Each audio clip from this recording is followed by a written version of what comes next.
Marriage thinks it's full, but it's not. So, anyway, tonight I'm going to be talking about sex in regards to work. Basically, hookers, a little bit about what drives people to that. And at least on the female side of things, I do understand that there are male hookers, and I cannot speak for the societal push that goes to that. Everybody's situation is a little bit different. I can only speak for what I know. So, I do know a couple people who used to be hookers. And I know that their individual situations, it's actually understandable that they were pushed there. Well, the one was paying for habit too, but yeah. The other one wasn't. She was just trying to survive. Like myself, she had been denied jobs based on her gender, the nitty-gritty ones where she wasn't skinny, wasn't particularly magazine sexy, so she didn't fit the idea of the image that they imagined for an object, basically.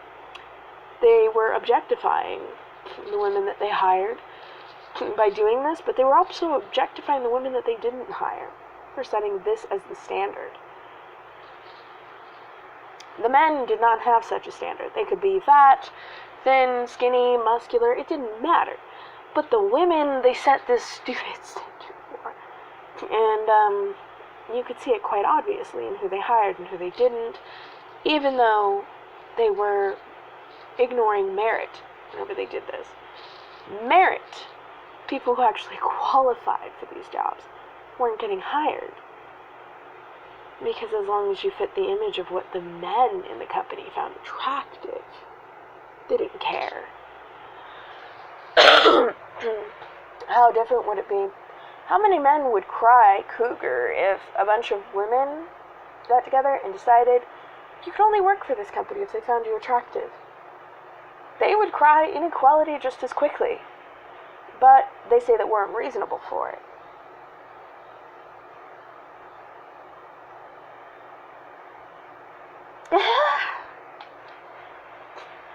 Now I'm going to talk about a related subject. A friend of someone I know, I wouldn't know if I'm exactly going to call her friend, but it's kind of iffy. She's one of those people where you try to be a friend and then she's kind of fake-ish. Like, she's good at it, like she almost wants to be and then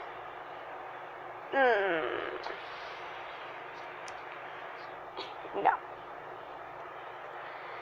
So, anyway, there was a situation that someone like that I know had gone through, where she had left because she was up for promotion and she was told that she couldn't have it unless she slept with the person doing the promoting.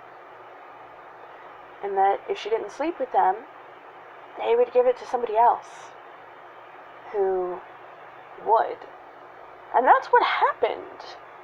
I mean, she knew that person had slept with him because he'd made it perfectly clear that that was the only way anybody that got this promotion was getting this promotion as a woman. And that's just disgusting. It basically just means that sluttier women make it higher up in corporate companies, even though the ones who should be there should be there. And then the women who do make it that high without sleeping with somebody, they get a lot of heat. Like, even where she was in the company, there were people who made stupid comments like, who did you have to sleep with? As if that she had no merit to get there on her own without sleeping with somebody. She got there on hard work, not on sleeping with somebody. She didn't have to sleep with someone for that. But if she wanted to go higher in the company, she was told to sleep with the person or not get promoted.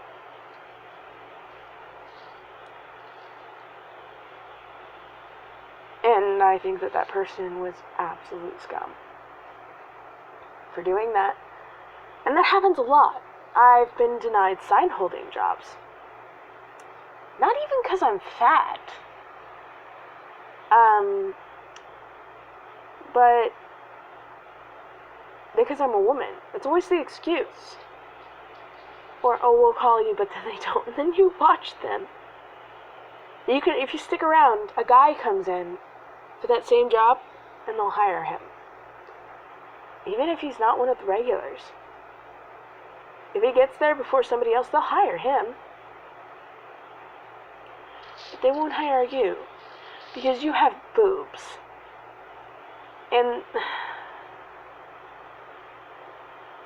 they think that, I guess, that they're protecting you or something, but they're not.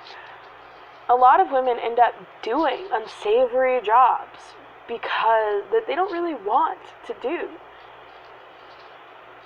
Because of things like that. Not protecting women by denying them work. I mean, everybody needs a roof over their head. And we don't live like people in other countries where our families are all tight-knit and all that. Some people's families are, but they still expect you to pull your weight. You know? Still at home? You go get yourself a fucking job. Especially if you're popping out kids. You don't just mooch off of everybody else. That's how it's done here. So, you know, denying someone a job because they have boobs is really stupid. Denying someone a job because they have a disability is also equally stupid.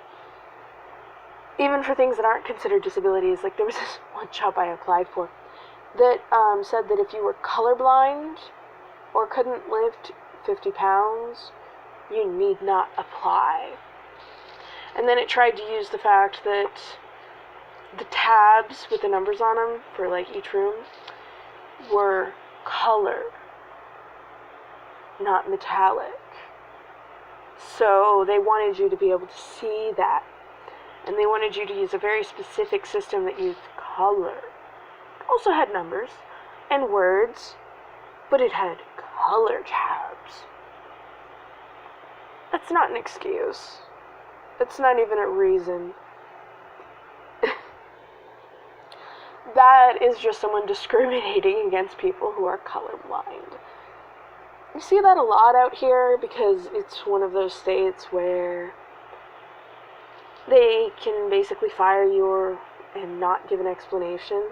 They don't have to justify if they don't want to hire you or fire you, so they get away with a lot. If you are not recording your interview, oh, and if you are, don't tell them, because Arizona is a one-party consent law state. If you are, however, in a phone interview or something, you want to know who you're interviewing is, because it is not favorable to record someone from another state who is not aware that they are being recorded. So, within Arizona, it's not required. It's not required by the law. In fact, as long as you are a party to that conversation and you know that it's being recorded, it's all the notice anybody here needs.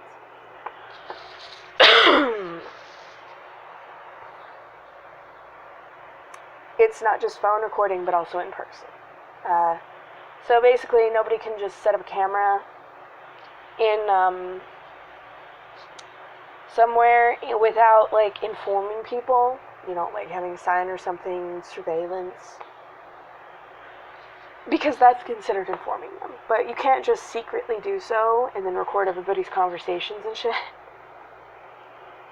It doesn't work that way. You have to be part of the conversation. Only one person in that conversation has to know that it's recorded.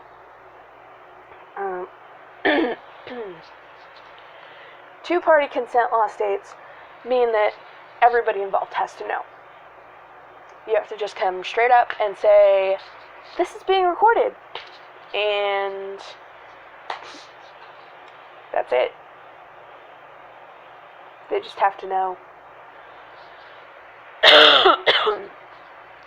Nothing in that says that they have to like it. But they do have to know. Here it's optional. you don't have to tell them. You can.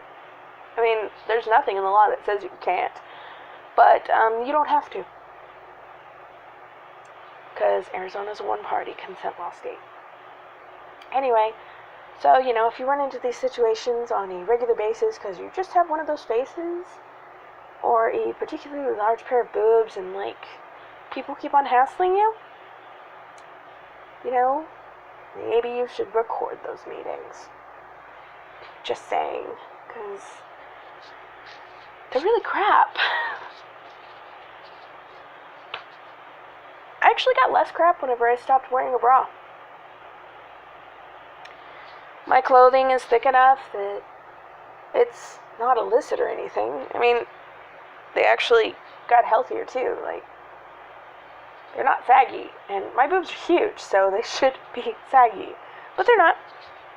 So, I mean, they're not fake perky, but I mean, if I'm not wearing a bra, I can pull off I have C or D cups. My boobs are actually, depending on which scale you use, J's or double I's. Whenever I wear a bra, and I'm walking down the street, people honk at me. I have been honked at, cajoled, you get it all. Because I got big boobs. So if, they're supported and out there, it happens. Yeah, I totally just did that.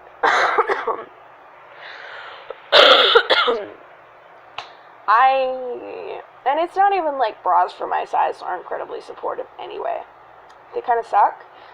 They just kind of give you this piece of cloth. It's basically a shirt. It doesn't even support them properly. It's just a shirt with this cloth net to catch your boobs so they don't fly up and hit you in the face. They stop supporting your boobs after you get past a certain size. They don't even support boobs my size anymore. If a bra exists like that, I probably don't have the money to go any place that actually has it, because the crap bras that I was using costs $70. I can make that for $5. I have a sewing machine and more than a basic knowledge in sewing skills. I was taught for a number of years, and she pretty much said she didn't know embroidery. She taught me everything that she knew, and if I wanted to learn embroidery, weaving, then I needed to find embroidery or weaving. I needed to find another teacher. But pretty much everything else I would learn from experience, because there was nothing else she could teach me. And she's one of those people that can pop out an outfit in a day, maybe a day and a half if she's busy. So she's pretty skilled. But she's also experienced enough to do that. I'm one of those people who's I don't have as much experience. Then again, but I have enough experience to be good at what I do. I've been snubbed at that, by the way, because of my age. Apparently, I'm not old enough. Please, I've been practicing since I was 13. And I was hand sewing before that. Please. Don't demean me just because I like my jeans on the floor. Just because I can doesn't mean I like to wear it like that. That's actually why I got judged in that instance. So, if you're ever going for a position as a seamstress, and to be fair, this was completely just, I was walking by the place and I realized that they were hiring, and I was like, I have sewing skills. I have mad sewing skills. I can make my own patterns. I can totally just hem up people's stuff. And if I have to learn a new kind of machine, it's not a big deal. It's actually not that big of an adjustment. He made it out like it was a huge deal. I was like, no, you just got to get a feel for the general machine. I've used different machines in my life. It's not that different. Especially whenever you're dealing with something with pedals. You just have to get a feel for the machine. If you know how to sew well enough, that's not hard. You just do a few scrap pieces, and generally you've got a feel by then. If you're not that skilled, you probably shouldn't be working in it with an industrial machine, which was basically his big thing. And he was hovering the entire time. I was just like, do you mind? Like, is there a standard I'm supposed to be sewing here? Do you want me to pin it and follow a certain line or something? He just wanted me to put stitches into it. He gave me some low-quality task with no real standards except put stitches into the cloth, which I did. And then decided that because I didn't have an automatic feel for the machine within one tiny piece of cloth, that was done, because I never used an industrial machine, therefore I would be useless. But in that one time using it, I already knew that I'd be able to do it. It wasn't honestly what he made it out to be. It's like, oh, you can poke through your fingers. I can poke through my fingers at home on my own damn sewing machine. I know it can go faster. It's industrial. It just makes it more important that you are accurate as fuck. You don't want to be pulling out all those threads. It's just a pain in the ass. And every time you do that, there's the risk that you're going to accidentally nick the material, damage the material. You don't want to do that. Not whenever you're altering people's clothing. Are you mad? You're having people's shit. You do not want to do that.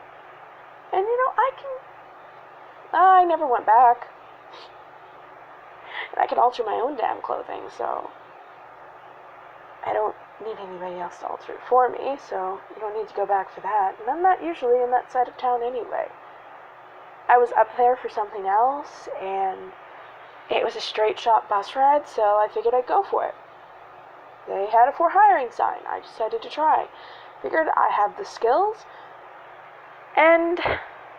but from the beginning, he just expected me to fail. And there are a lot of things that you go through with that. I guess I've talked about more than what I originally intended, but that happens a lot. Anyway, there's been a couple jobs I've been denied because despite the fact the job had no religious connotation whatsoever, I was just working at a bookstore, taking people's money and putting it in the register.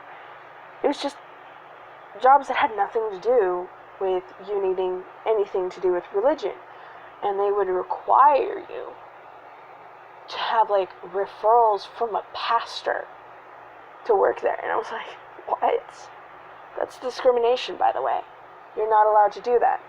Unless you know you're hiring for something that specifically requires a pastor or someone like that, some kind of clergy. You're not supposed to require that sort of thing. It's not like I was applying at a church. It was a bookstore. And I was just going to be a clerk. That doesn't require you to believe anything to do the job. It just requires you to do the job. But anyway, they were being really, really bigoted. I heard someone else went after them a couple months later. This was some years ago. And it's happened a couple times since then. Not just with bookstores, with a couple of the places, but another person actually went after them afterwards. Another person who was more openly pagan than I was. They sued them. And they won. Because the place was in the wrong for doing that. And it is actually unconstitutional for them to do that as well. It is in the Constitution. Well, it's also in various other laws to clarify that no, having a right to your religion does not give you the right to shiv everybody else or deny them rights. Because, you believe something and they believe something else. That's impeding someone else's freedom. That's stepping on someone else's rights. That's not upholding your own. That's just stepping on theirs. And yeah, my cough is acting up again. Cough drop has worn off.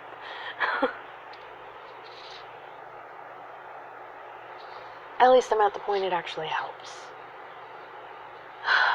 Nope. Yes, this is water. I realize that there's this weird country thing where if you see a red soda cup, you have to, I guess, assume that it has alcohol in it. But there's no alcohol even in the house.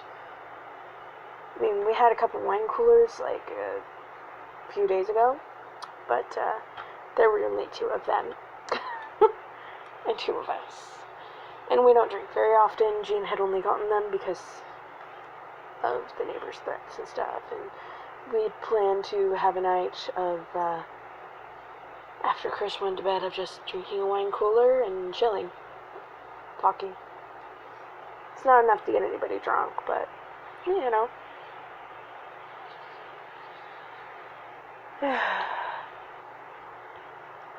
But, we don't often have anything like that, and, no, this is water.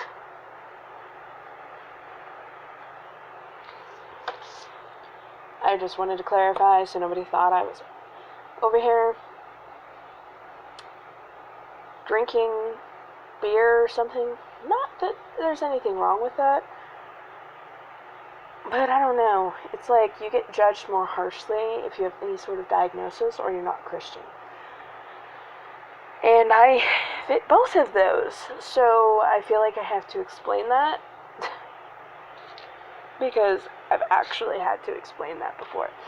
Because people can really get that stupid. So, yeah. And it can be an adventure whenever you have to explain things. Not a good type of adventure either. More awkward. And it makes you feel like you have to... If you do it enough, if it happens enough, you feel like you have to explain a lot of the time. Not just that one time. Or that one time, and that one time.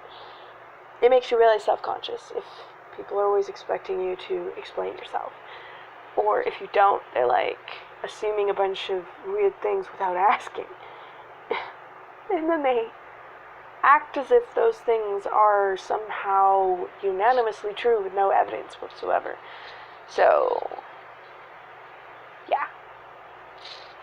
When in no way I feel like I have to explain myself, that's why. Because I've actually had to deal with people who are that stupid.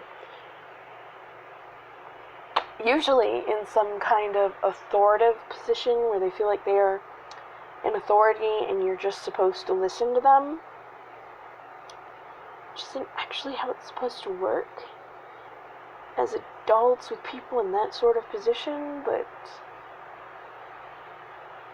some people don't know where it ends.